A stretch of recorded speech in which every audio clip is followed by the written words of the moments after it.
I did want to, I guess, kind of finish my thought of like all Phoebe saw was the popcorn, the movie, and then when they go upstairs to, Phoebe's greenhouse or whatever the hell was going on up there, they made the plant grow, which I loved. I truly loved that because I feel we get so much lore in this one episode because we see not only how this power from Callie is like multifaceted, but we also see how powers can grow.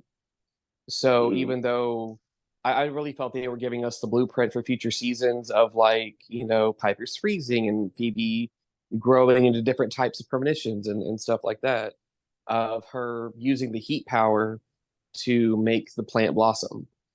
So I just thought that was cool. And it was also a really good way for Phoebe, especially because if it was Prue, she would have had to set a bush on fire or something.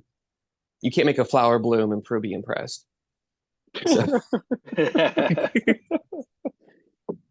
Yeah. Yeah. but Also, also, go ahead. I was just to say, back to your first question, like what she saw that made Phoebe impressed. Uh, Phoebe just wanted anything besides those premonitions. Mhm. Seriously, she was so excited when she could levitate 6 feet in the air. Like, honey, what you gonna do with that? Let's be face it. Yeah. There was nothing that she did initially that really was mind blowing. You What No. got know, me about her levitation, though, and again, because premonition, I thought was truly. It's unfortunate that they really only gave her like certain episodes to focus on to show how it could be a multifaceted power. But when it came to hmm like levitation, they're just like up, down. And we even talked about that in Yeah. the Discord about like how, white lighters or even Paige, a white lighter witch, if they get knocked off a building, they'll get halfway down in a fall and then be like, oh yeah, I can orb and teleport to safety. And I'm like, we really went through like what, 7 seasons of Phoebe? Well, give or take 7 seasons of Phoebe. And I mean, obviously she couldn't levitate the whole time, but could she not feather fall? Could she not slow herself down? Like, was that never in the Uh, budget? she probably never even would think of doing something like that. yeah. True. Yeah. I And know it sucks sometimes she because was like, oh, go ahead. no, I'm sorry. James was talking. Oh no, I wasn't. Oh, my bad. I was gonna say sometimes she would propel herself forward, but the problem is that it's like she didn't have the moment. Her momentum would just keep going, and she couldn't stop. So like Hmm. that's why she would always crash into stuff. Like when she was trying to kick the source, and he flamed out, and she just kept going and crashed, and I was like, I'm sorry, that sends me. every Yeah. single, every single time, and her levitation was doing its own little thing. But that one levitation is that season 5 or 6, Six. where she has the pixie cut and she has on the Mm-hmm. purple and she just the way she just so calmly just does it. It was so sexy. It was so beautiful. It was hot. And she Just stayed that floating. That was the thing. Like, usually Uh-huh. like up and down, but that time she stayed in the air. It was just her. Yep. and she like just scanned her. It almost I don't know if you ever watched Supergirl, but it actually gives to me how Supergirl will go up to scan like an area. Hmm. It Hmm. gave to me it Yeah. gave Supergirl. It did. Yeah. I But do want to say for Phoebe's levitation, as much as I do rag on her about it, the one time that I absolutely love what she did, she was fighting Cole's secretary in their penthouse, hmm and she did her little Mm-hmm. Oh cartwheel, yeah. which I'm just like, okay, martial arts training, maybe levitation, whatever. But then when girl went up, she didn't go up. She went like up and onto a slanted ceiling, hmm and I was like, Yeah. oh, variety. one of my like I don't want to, yeah, one of my favorite. It's not my favorite, but one of my favorite levitations is when she steals that lady's job and she comes in Oh. and she levitates up with her feet against the wall. I don't know why I love that so much, but I just feel like it made the power feel more like a part of her, if that makes any sense. Hmm. Like Oh she, yeah. Yeah. but she was controlling her body while she was up there, and she was able to stay on the wall as opposed to like I'm just levitating. Oh, I gotta hold on to something. Like she was. Oh my God, I never thought about that. Yeah. Mm-hmm. Yeah, because some I of mean, them all were silly. Like the And one where they were similar to practicing to kill Cole and she jumped up in the air to kick him. It looked so stupid. You could tell she was wired. Yeah. Yeah. Girl could have been Spider-Man this whole time. Not like wall crawling, but she could have like jumped up and then just been on a wall, Mm-hmm. hiding from people. Mm-hmm. Missed opportunity. I feel like James gonna say something, and I'm sorry if I cut you off. I just go to point out season 5 when they lost their senses Yes. Oh my and they God. were attacked. Yeah. Oh, that was sexy And too. her power automatically took her up. And I really, really love the fact that her power, like, especially in the episode where they were sort of talking about how they had this unspoken bond that brought them together. So it would make sense that their powers kind of would. And I like the fact that it was Phoebe's power that just kind of worked on its own. And it was like, girl, there is danger. You cannot hear anything up. We need to go up, I love that because it felt very protective and it felt second nature as opposed to like just being there. Yeah. There were so many good PowerPoints, like them being able to assist with the orbing through her. Mm-hmm. That to me, Yeah. like I wish they touched on that again. Even though that would have been the perfect time to have her stop calling for things, but that's neither here nor there. It irritates me to no end that she never got beyond that because I know on some level she got beyond that. She had to. Come on. So let me say Oh, this. she did. Let me say this. And I Thank know you, you Steph. don't agree with me when I say this. That to me is equal to Prue coming in the room flinging her arm because I think it just became like a staple and it became like an iconic part of the series. Like when Paige calls for something, it's very identifiable. She's using her powers. When Prue comes in the room Yeah. flinging, I needed Prue to be a little bit like Grams. Almost every time we saw her use her power, she used it differently. Or when she would throw something, she would point. It wasn't like, let me just throw my hand. She would point to let you know I'm being very precise with what I'm doing. I'm throwing the Exactly. knife. When she threw the dagger at the Leo clone, and I wish it had been the real Leo, but that's neither here nor there. And She it also was, wasn't so aggressive with it though. She didn't have to yes. be. Prue then had a stroke every time. Yes. Like I was like, Shannon is a tiny woman, and I'm scared that her arm is gonna come out of the socket every single time. And Real. it kind of got old at a certain point. Not old necessarily, but I just wish we had seen like more like when she did things like in the episode with the baby, Reckless Abandon, and she was moving the stuff in Yeah. a circle. I thought that was so cute. And then there was, I think it was Magic Hour when like the Dark Lighter threw an arrow with or tried to hit them with an arrow and it hit the tree or something. No, I think they were in the house when this Yeah. happened. But like she Yeah. and like the gun, like like she was pointing it and then she did it. That was so creative. It Yeah. was, Or when she was kidnapped and yeah, she was undoing the rope. yes, Yep. yes. Like that kind of stuff is perfect. And I feel like Paige is kind of the same way where it's like this is how it works and how it is important for the character. So we need Yeah. to continue But this. I just hate that. I Yeah. love that, but I just hate that when she couldn't speak, it didn't make her useless, but I kind of felt like, damn, you can't speak and you really can't do much to help us, can you? Yeah. Like the one thing, Do well, y'all besides Orban, the one other thing she had that was, useful, it's kind of out of do commission. y'all remember? I don't remember off the top of my head, and I'm sure I could look it up. But the monkey episode where she lost her voice versus the one where they had to try to save the Chinese Zodiac, I think, because she went to the other world and she could summon the weapon without calling for it. Like, which episode came first? Because if So, the Zodiac episode came before the monkey episode, I'm gonna be pissed. yeah, Enter the Yeah. It Demon was was season 4, and then Mhm. the Sense and Sensibility was season 5. Yeah. She knew better. No, she had that skill. Yeah. That's Well, infuriating. to be Even fair, But and I'll usually give you a flourish. To me, like I understand what you're saying. It's kind of like a comic book almost. Like her calling for it is her signature, and I actually love it. I understand it's kind of hard to progress a power when Mhm, she has to call for everything, mhm, but I truly yeah. believe how she chooses, and I believe that she chooses to use telekinetic orbing instead of telekinesis. I believe she's choosing to call for an item. But if push comes to shove and you have magically lost your voice and you've already learned a skill, granted, yes, She was in a magic realm, but the fact that she realized this is a skill that I can acquire a year prior, it should have come back. Or at least see Like her she trying to should have do been the it. one sister Yeah. who wasn't as negatively impacted. Like, yes, Phoebe is deaf. We love it when Alyssa Milano screams for no reason or does baby voice. It's her only two talents. And then we have Piper, who's Please don't bring up the blind. baby voice. Please. Oh my God, sweet Jesus. Oh, sweet. But then we have Only Piper, who's never blind, so she again. can't aim.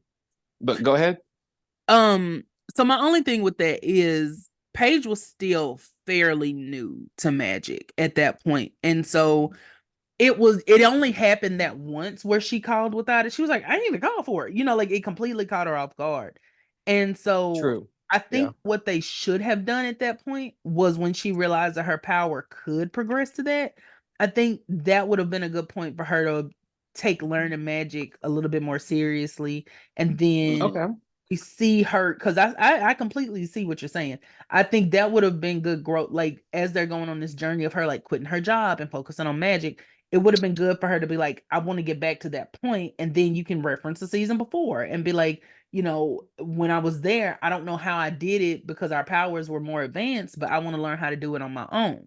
And that's another thing about Charm that really bothers me, is that they have amazing setups for things, and then it's like they forget, or Yeah, Mhm. they like do. called back to that, and then let her do it.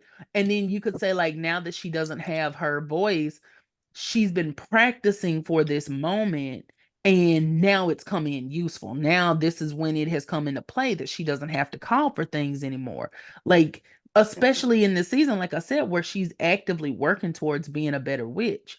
And I think that, tying this back to this episode, and this is kind of a loose thing, but Phoebe in this episode, I don't care for necessarily the way Aveevuh just showed up and she's like, oh, she's got a better power than mine, because Phoebe knows what she's learning, what she's capable of, maybe not with her power, but with magic. Like, she's seen Right. spells in the Book of Shadows. She's seen what a witch is capable of.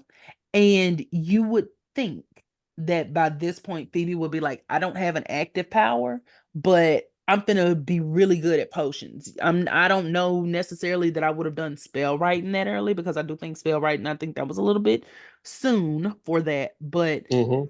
I do think Yeah. Phoebe could have been like, well, she's got a cool power, but let me show you some of the things I've been working on. And then it could have been something like, I know that, throwing fire is a power. And then you can tie, and so she's been trying to replicate that. And then you can tie that back to the reason she was so interested in learning how to throw fire with a potion is because her past life could throw fire. Yep. Like you Yeah. can tie so many things into it. And I think season 1 being the foundation, you can tell that they clearly did not have a plan going forward. And they were Definitely not. they were No. just kind of Yeah. like, and it's okay to not have that kind of stuff planned out. But Mm-hmm. when you go to season 2, I need you to call back and be like, oh, this is why she loved fire so much. This is why a lot of the potions that she would make would, because when Grams made that potion for the necromancer, he was like, I can tell she made it herself. Those flames were hot. Like, maybe that's why her potions have a little bit more oomph to them in that department, is because that's what she's used to. But I think some of that too is the fact that we weren't quite at potion vanquishing point yet, Right. because Yeah. I think one of the first, I'm not going to say the first, because I'm sure there was one before that, but wasn't one of the first demons that we saw them use a potion for the Grimlocks? Yeah. Yeah, I think Yeah. so, actually. Yeah, so that was sort of more towards the middle of the series. So we're still Which used. I do love. Oh, I loved it. I And that loved is, it because well, it okay, felt so like this a is a different way to vanquish a demon. a Yeah. rant I definitely wanted to go on while I was on here this episode, because, and it ties directly into the whole smashing the mirror for Callie, because again, we're not vanquishing Callie, we're banishing her. We're just trying to push her away, and then she'll come back, I'm assuming eventually, like most of these things.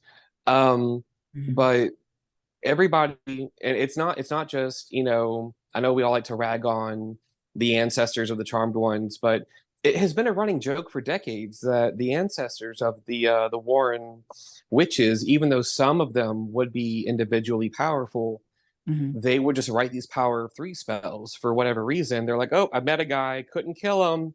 You'll figure it out. Don't worry about it. But then we've got Melinda, who traps an ex-boyfriend in a locket. There's one witch who trapped somebody in a painting. Like, I love that. I truly love that. And I also think that that also shows the progression of the magical world that they're in.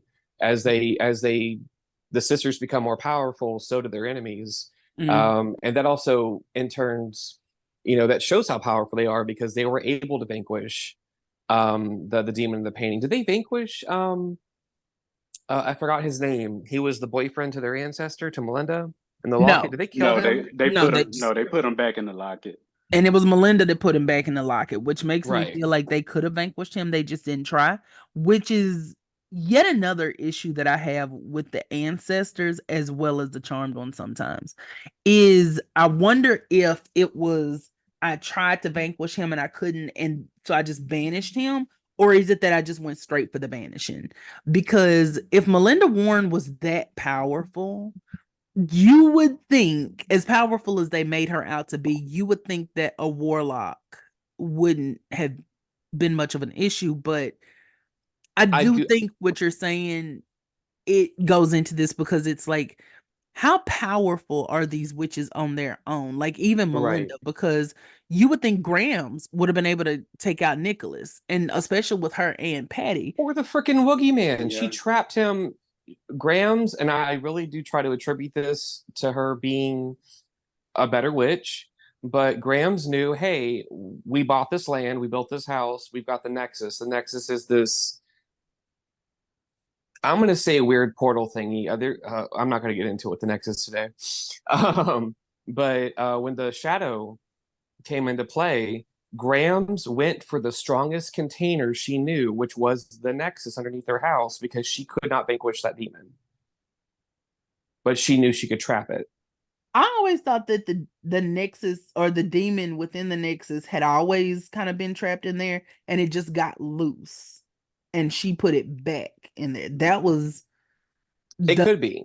But I think... Yeah, that's the way I thought too. I'm under the impression she wrote the spell. I could be wrong, though. She did write the spell. Yeah, she wrote that spell, but maybe it was because, well, and here's no shade to her, maybe she didn't have a spell to banish it, and that's why she didn't put her spell in the Book of Shadows. She just told it like a bedtime story. She said, if I figure it out on my own, so do you.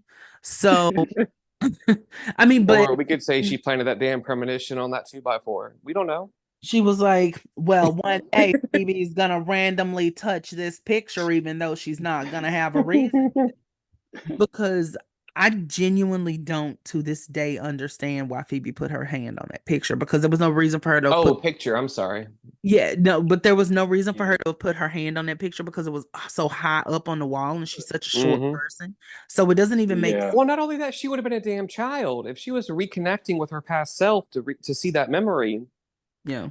What was her little kid self doing on a damn step stool? Well, and see, that's another thing though that makes me feel like the writers maybe I'm gonna give them the benefit of the doubt and say it was intentional, but I don't think it was, because I'd never give them that much credit. But even something like that would make me think in universe that Phoebe's power was subconsciously telling her, touch the picture. Touch the picture. Maybe she was pulled to the picture. Yes, she was pulled because her hand, it's an unnatural movement in that moment. Like, there's no reason. She's standing there with an athame and she's like, I'm about to kill him. And then she's like, but let me slide my hand up the wall. It doesn't it doesn't fit in the scene. And from a writing perspective, I feel like it's because they needed her to touch it, but they didn't know how. And they were just like, let's just put her hand up the wall. Nobody's gonna question it. But from a story perspective, I could see it being her power saying, this is how you're going to get the premonition, and this is what we need to do. Like, I almost wish, because it would have been easy for her to be going down the stairs and touch the railing and get the premonition, but they specifically... And that's where I lied to myself. Picture. So That's why I just wish in this episode it had been a little bit more. But again, I don't think that they had necessarily the intuition part of her power down yet, or Mm-hmm. knew that they wanted to add it because it would have Prue made did. sense. Prue did, and that, but they kind of do the same thing with Paige though, where Paige has this really Oh, I weird love the spidey shiver. sense. Yeah, like Paige has this very Yes. Mhm. strange spidey They sense that should have Phoebe kept just that. doesn't have. And that goes into something that people have kind of tried to tell me about, and now I kind of see it, because telekinesis technically is like a psychic ability too. So Mhm. maybe that's why. Now, let me make this very clear to the It, audience. Whoever that was that said that Prue saw through that time loop in Deja Vu all over again, Prue didn't see through that it. was me. Yeah. Prue was it? It was me. Yeah. Because, but granted, I I base that on feedback from other podcasts and from the wiki, and it because it's in the wiki, I don't know if it's just a heavily agreed upon headcanon, like in the fandom, Mm-hmm. or if it was the intention of the writers. Because again, this show is decades old at this point. So honestly, I Mm-hmm. personally don't know, but a lot of people have picked up on it. And what bothers me is I fully agree that yes, telekinesis is a form of psychic powers, Mm-hmm. of a psychic power. But when we are looking at the three sisters, Mm-hmm. I feel like we are looking at Phoebe and Prue in terms of being psychic, Mm-hmm. and we are kind of comparing apples to oranges. Oh yeah. Even as their powers progress down the line, like we've talked about in the Discord of how Phoebe's levitation may be, and this is going to be a reach for some listeners who are not in the Discord. Phoebe's levitation is like an inverted version of telekinesis where it focuses on her as opposed to things Yeah. around her. Yeah. Which I think if you go with that train of thought, it's a very good way to balance her and even connect her to Prue and balance out their powers. Mm-hmm. Um, but Oh, and then it would make Prue and sense why go ahead. Prue got astral projection. Exactly. I was actually about to say that exactly. That that they try to make them two sides of the same coin, but in the beginning of the series or the first couple of seasons, like Phoebe, even though we eventually say, yeah, she's an empath, but there's more emotional, Phoebe's giving psychic from day one. Mm-hmm. Like, if you ask me who has psychic powers, yes, Prue is flinging people, either squinting or snapping her own damn neck or whatever. But Phoebe is the one who is having the premonitions, and Phoebe's the one who's taking on the pain of other people or from time Mm-hmm. loops or whatever. Mm-hmm. And so when they say, oh, well, they're both psychic and it's a time thing, okay, but if we're playing with time, it really should have fallen on to Phoebe because she has the premonitions that go through time, even if it's emotional based. And Mm-hmm. then maybe technically Piper because of the molecular control. I still say freezing. I'm on team freezing. Yeah. Yeah. Well, yeah, up But because of until the molecular control, I might even include Piper because up until a certain point, she was stopping time. yeah, up until that episode, she was stopping time Yeah. till she got the exploding power.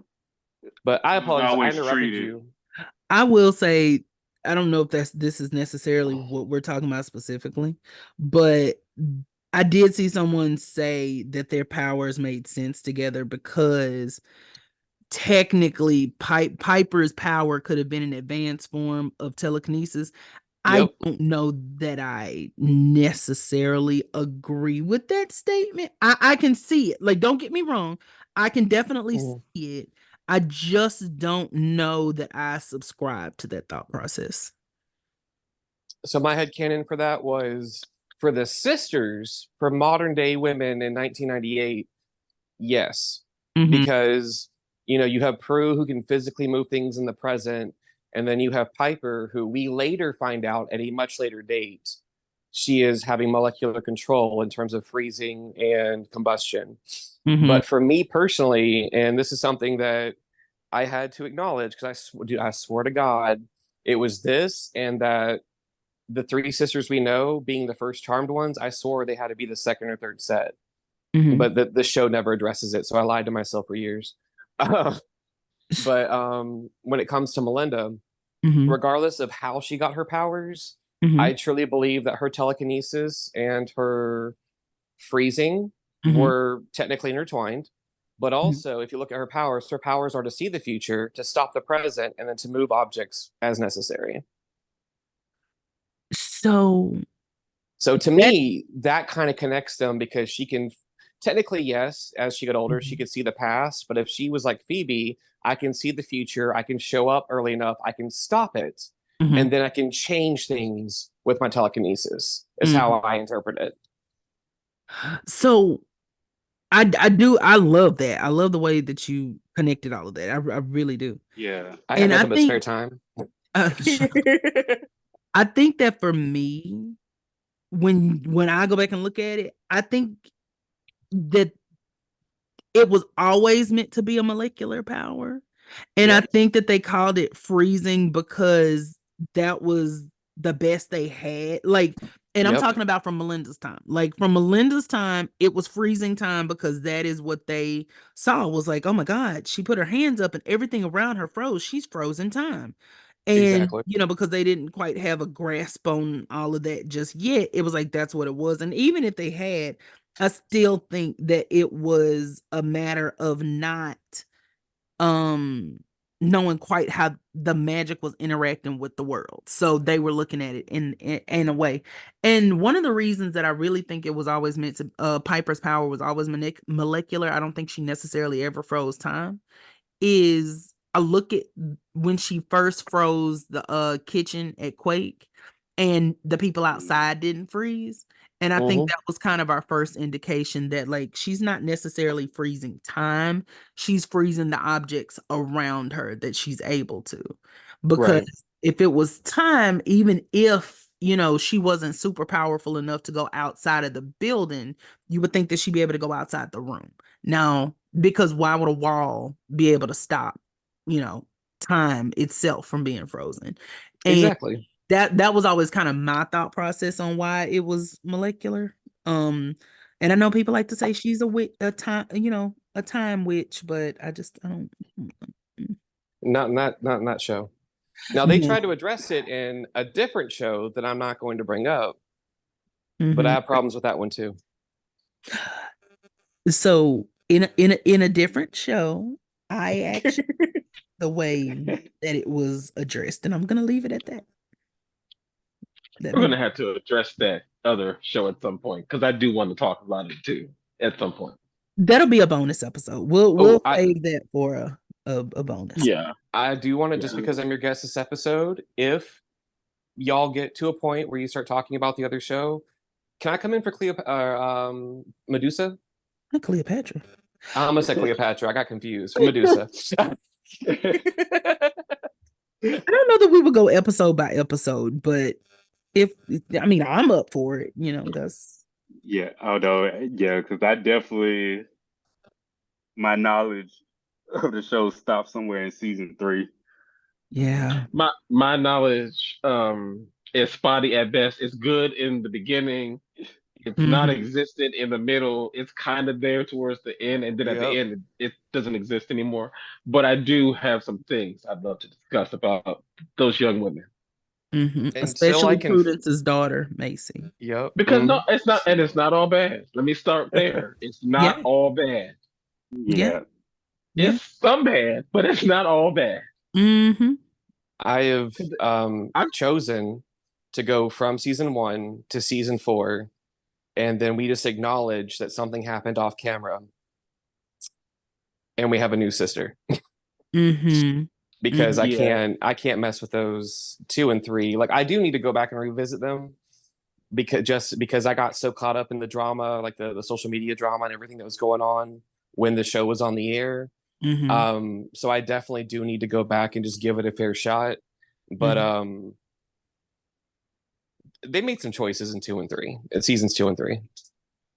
Choices. Yes, they I like did. that word. Choices. Yeah. That's a good word. Mm-hmm. I like Uh, Especially for season 2, a lot of those choices shouldn't have been made. At all. Mm, It's like we actually spent money to make something like this. Okay. but you know what? Let me say this. That makes me appreciate Aviva and Callie a little bit more because Yes. we had room to have them as a part of the story. And even though it's a little wonky sometimes how they sort of did it, what I appreciate about it is the fact that we had a chance to really see how the sisters interact with each other, see that like it's episode 7 and Prue is still talking about Roger. And it gave us time to breathe because there wasn't necessarily an overall story. It was just us going on this journey with them, as opposed to season 1. We got this storyline jam packed, and they're trying to do this and this and this, and then they're trying to solve the mystery of how Grams fell down the stairs and how Patty got in the kiddie pool. Good night. It was crows. It was crows the whole time. It was crows. It was crows the whole time, and their mother wasn't drinking a glass of wine and then and then trying to clean a window. Let me say this about this show real quick, because I have got to address this because it's one of the funniest things in the world. When Melanie was basically like, aren't you even the least bit curious what happened to mom? And Margarita on the Rocks looks at her dead in the face and says, that was months ago. You got to get over that. I was like, oh, this is giving very Phoebe in the attic right now. I was just thinking about this. There was definitely a Phoebe move right there. This is giving Phoebe in the attic, and I don't know whether I'm here for it or not, but I think I am. Anyway, so all right. So overall, how are we feeling about this episode? If you had to rate it on a scale of 1 to 10. This is the episode I would honestly encourage someone to watch. Like, not, you can watch the season premiere, to get the lore built up slowly. But if you want to jump in head first, this is one of the few episodes I would say to skip to. Because they give us a lot of information, but they give us it in very digestible chunks. Yeah, I would definitely give it high. I give it somewhere. Yeah, I give it somewhere like 7, 8. That's what I was thinking. I was thinking at minimum a 7, no more than an 8. So like a 7, 7.5 for me. Yeah, you can see progression from episode 1, 2, and I don't know. I know we talked about how they shot some of these out of order, so I don't know where they shot this at, but I see things that are already improving in episode 7 that I noticed in episode 1 or 2. Yeah. So I like it. I would most definitely give this about a good solid 7.5, because I'm not happy with some of the choices that were made, but I do feel like there's a way to explain it. They just maybe don't, but it's also, they're still fairly new in the game. So yeah, that's where I'm at with that. And now let's get on to our favorite part, because I'm so excited to see where y'all would rank Callie. Oh, let me pull up this little list. You pull up the list because she's on the. I'm not saying she's the best, but she's nowhere near the worst in my book. Well, it's the shit. Not. My girl had a plan. If my girl had better help, she would have been successful. She needed to get somebody a little bit growner, a little bit older, maybe. Has she had I'm trying to think. Has she had a hillbilly or a musty? Yeah.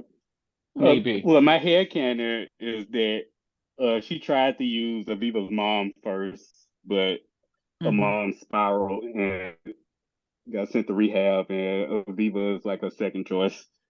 You know what? Given the way she asked how her mom is doing, and then us saying she put her there, I believe it. I believe you. Yeah. So if she didn't directly put her there, she caused it indirectly. Yeah. What is the skip? And she definitely killed Grams. Oh yeah. Definitely. For sure. Oh, and that was the thing, since we are kind of wrapping it up on this episode, I did definitely want to point out that I was kind of caught off guard because when you look at the aftermath, they gave Aviva and Phoebe that final scene of connection and showing that Phoebe does work well with younger kids, and we see that in the future with other characters. And then we see the break. I don't know if y'all want to talk about it in depth or not, but like technically Prue and Andy break up. Do you know what we do not see? What? We never see what was her name? Not Auntie Aunt Elise. We never see Aunt Elise actually leave the hospital. Yeah. Because they pretended that she died, and then that's how she got witness protection. 1000% witness protection, because when that was the first thing I thought when I watched the episode, I'm like, yeah, because oh my where's god, Aviv? they are the same character. And where's Aviv? Where's Aviv? Like, she's still in high school, so where is she at? That's when. Don't say that. That's not a joke. I was about to say that's when she went into foster care, but that's not a joke. Foster care is not a joke. No, okay. But like seriously, she's still in high school, and if we never see her aunt come out, her mom is still in rehab. Is she now? I hate to say this. Is she ward of the state? I mean, what should have happened? What, honest to God, should have happened? Because who else had a mom that was in rehab? Was Jenny? Yeah, I think. And again, keeping it, we can breeze over it in the TV show of like, oh, it's the world of magic, blah blah blah, whatever. But Aviva's storyline, as condensed as it was in this episode, is the season storyline, or at least a half season storyline that cousin Jenny should have, or not cousin Jenny, little Jenny should have had when she was visiting her uncle Dan. Yeah. That's because I'm a firm believer after Leo and Piper divorced in that alternate timeline where she had a daughter. You know she married Dan, right? I'm telling you, she married Dan. And then what's his face? Cal Green came up and killed that man. Oh, goodness. I'm sorry, that's how my brain has been working, and I keep forgetting to bring this into the episode. But I'm telling you, they could have brought Cal Green. Huh? I said he could have taken Leo. That's what he should have taken. Leo. No, he should have. But Cal Green and Dan both play baseball is the only reason I was linking it together. The Dark Light of Arrow from season 1 should have worked, and I will stand by that until the end of time. You see, Paige never tried to heal him. No, Paige was the one time she never healed her sisters either. But shouldn't Paige have sat there and said, "Won't my witch have?" Like, okay, you have to heal Leo because Piper wants you to, but she didn't actually want to. But she never even tried to heal her sisters. Why she gonna heal him? She wanted them gone, low key, so she could go back to her life.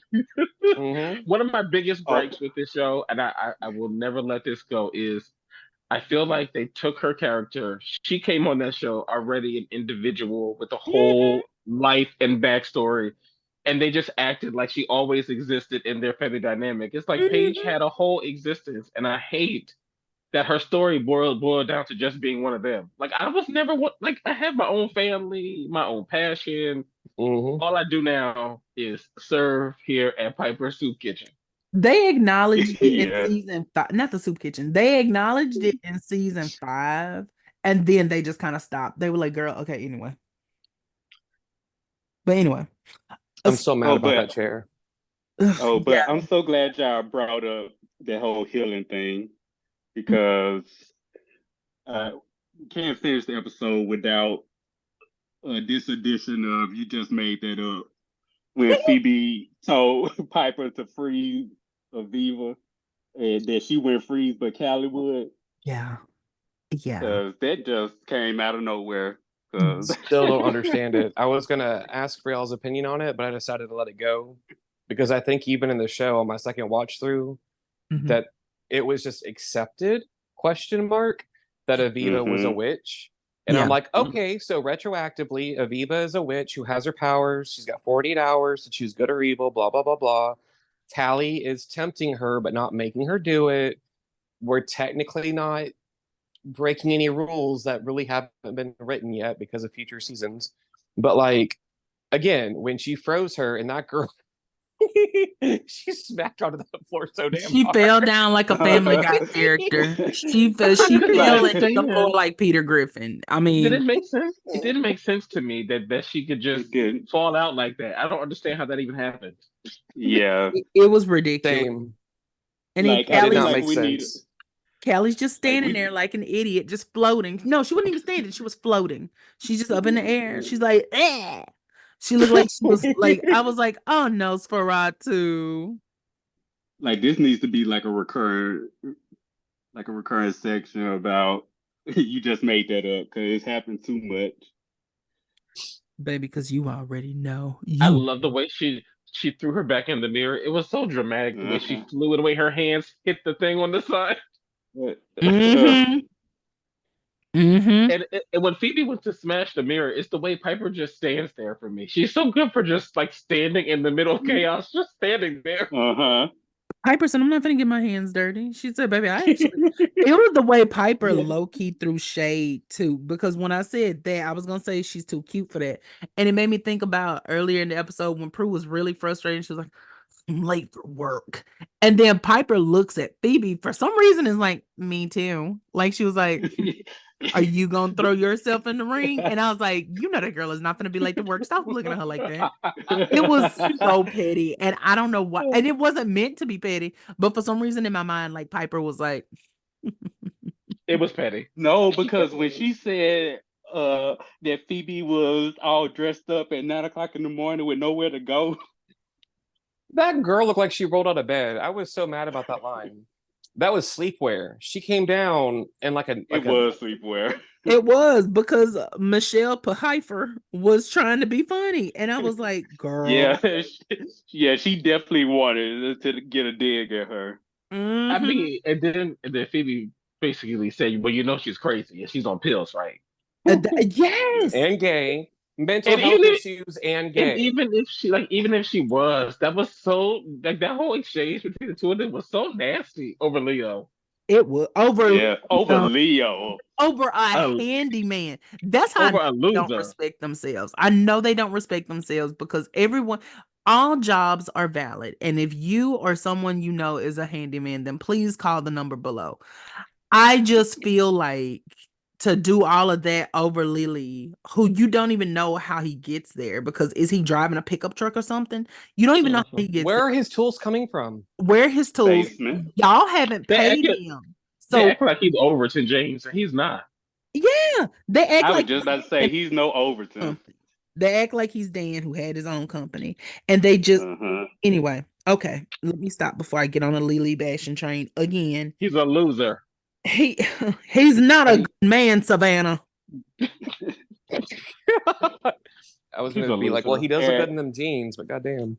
No, well, I will say this. Later on in the season, he did get real thick. And I've always said it. Leo was real thick the last couple of seasons. Out of nowhere. Yes. He wasn't. Oh, you my know what Lord. It was? He was eating when he would go to his charge's house because, he wasn't going to eat his wife's cooking. The time where he fell from grace, but they filmed him like when he did the belly flop onto the bridge. And I mean, they had the wind machine going. That robe was pulled up tight against his body, and I'm like, oh, you got a little dad body going on. All right. There were times where Lily was looking good. I was like, ow. So I try to make the distinction because I'm not body shaming like Brian or talking about Brian. I'm literally talking about the character of Lily. Yeah, because absolutely. I'm sure Brian is a lovely person. So okay, so back to the means list. Where are we putting Callie on this list? Anywhere but underneath the shapeshifters. They are still at the bottom of the list. Wait, so who do we have again? Number 1 is Jeremy. Number 2, Victor Halliwell. 3, Javna. 4, the Dream Sorcerer. Number 5, Hikari and them. Number 6, Tony Wong. Number 7, the Shapeshifters. And Prue is like the unofficial number 1, but we're not putting her on here. I would put her somewhere around 4 or 5 myself. Yeah, because I think I would put her above Hikari. Like either right above the Dream Sorcerer or right underneath. No, same. No, I'm stuck around the Dream Sorcerer only because he was human, and for whatever reason, I want to give him a brownie point for that, because if he was just like an actual magic user, then I think Callie would outrank him easily. So for season 1, I would put Prue somewhere around there, but season 2, she's definitely at the top. Like season 2, Yeah. my girl is like number Oh one. yeah. Yeah. She was And at the end of season 3, she's definitely number 1. she was on the list at I that mean, that's why the elders killed her. Mhm. That was funny. My God, that was funny. That was Sorry. hilarious. That's the promo. That's gonna be the promo for the episode. That's gonna be the promo for the episode. But okay, so for me personally, and this is just my vote, I would put Callie probably between Hakati and Tony Wong. And I know that's pretty low on the list because as much as I love Callie, her plan, it was kind of convoluted because there was a lot of what ifs. Because like, what if by the time Kit was in the closet for however long? Like, what if Kit had died? And then At least a week. and then like she could not, factor in how Aveevuh was gonna connect with them because Aveevuh really came in aggressive with them. Like she had no social skills, like from what we saw. So it's like her plan kind of hinged on a lot, and then it didn't really pay off in the end. But it was a good plan. Don't get me wrong, but there were too many what ifs, and she couldn't really do it herself. So at least Hakati had her people, but she was the one opening up the sky and doing its worst. And she kind of had her people doing stuff for her, but it was still about her at the end. I get that. And they did kill people.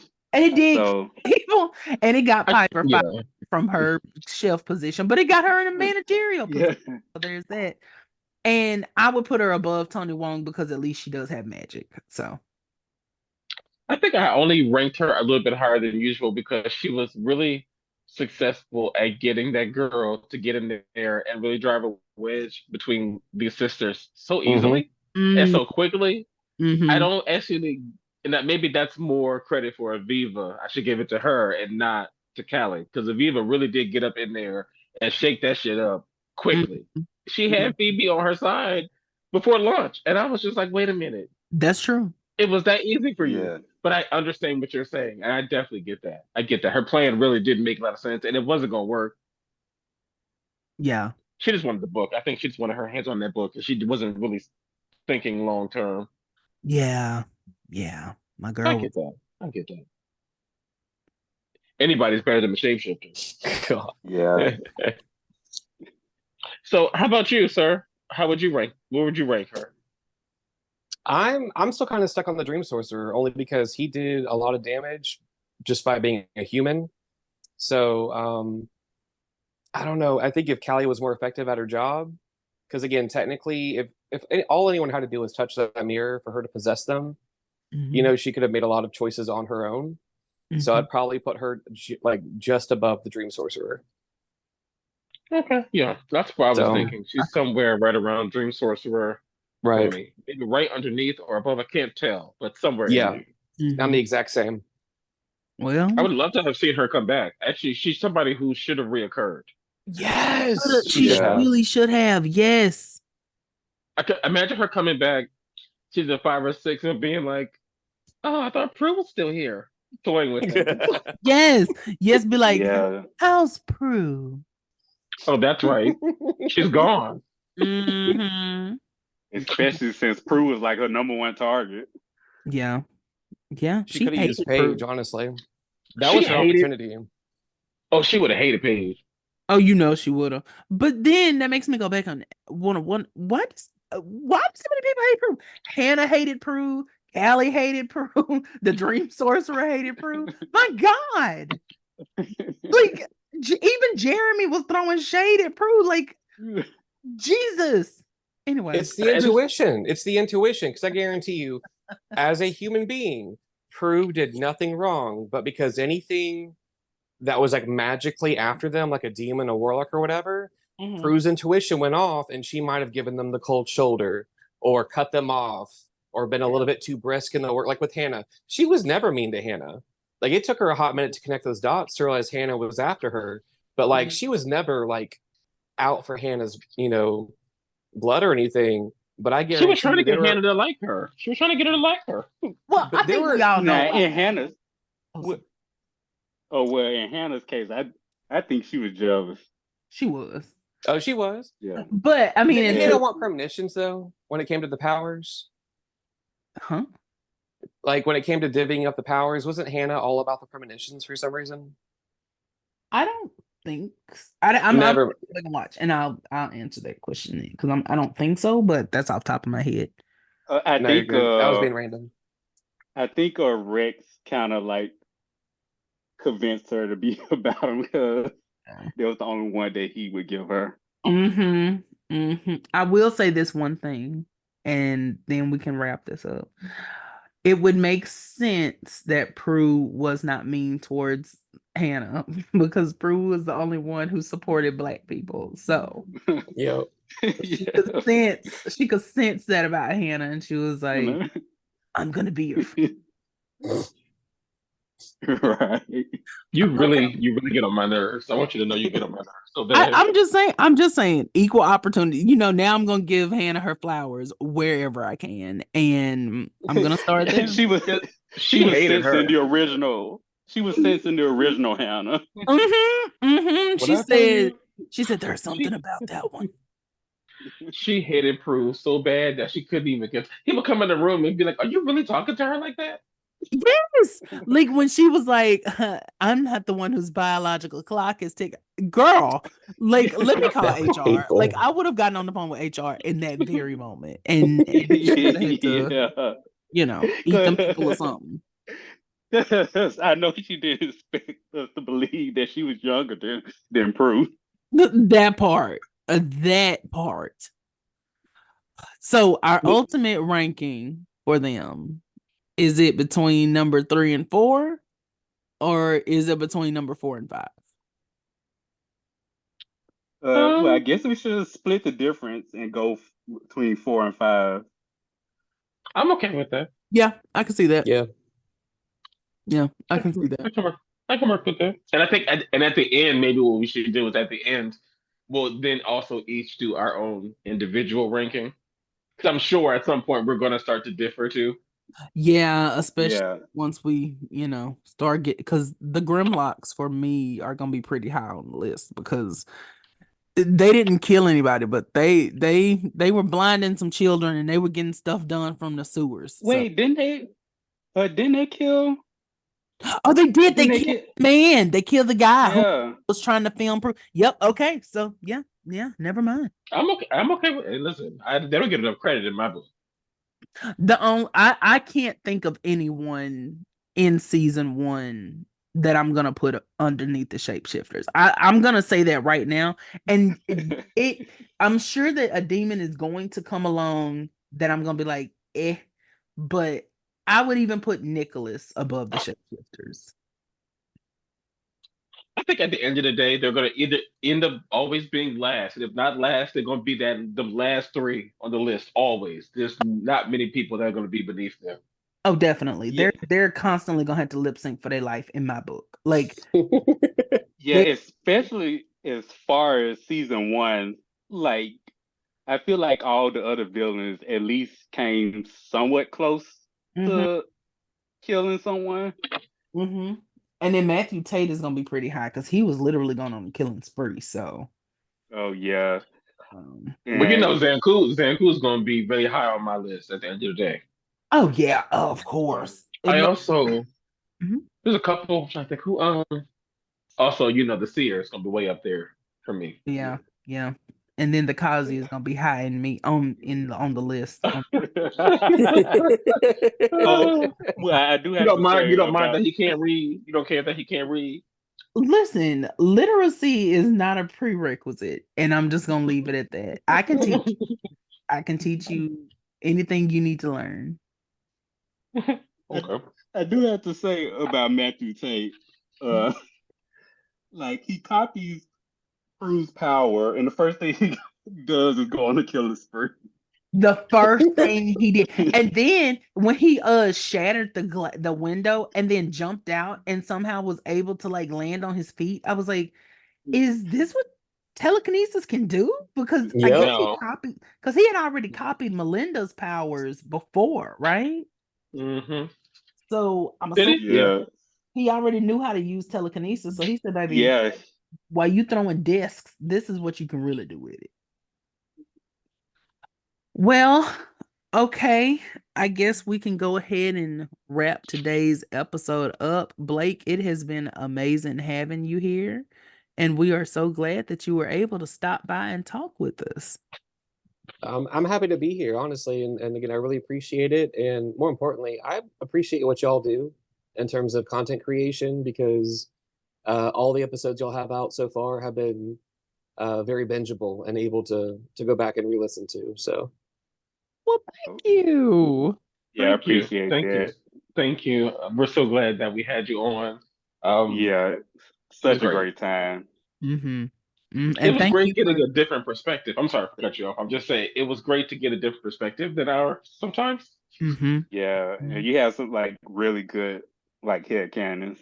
Yes. Like, And a lot of good input. And like thank you for putting up with our chaoticness because yeah. we have fun here. Now y'all got quiet.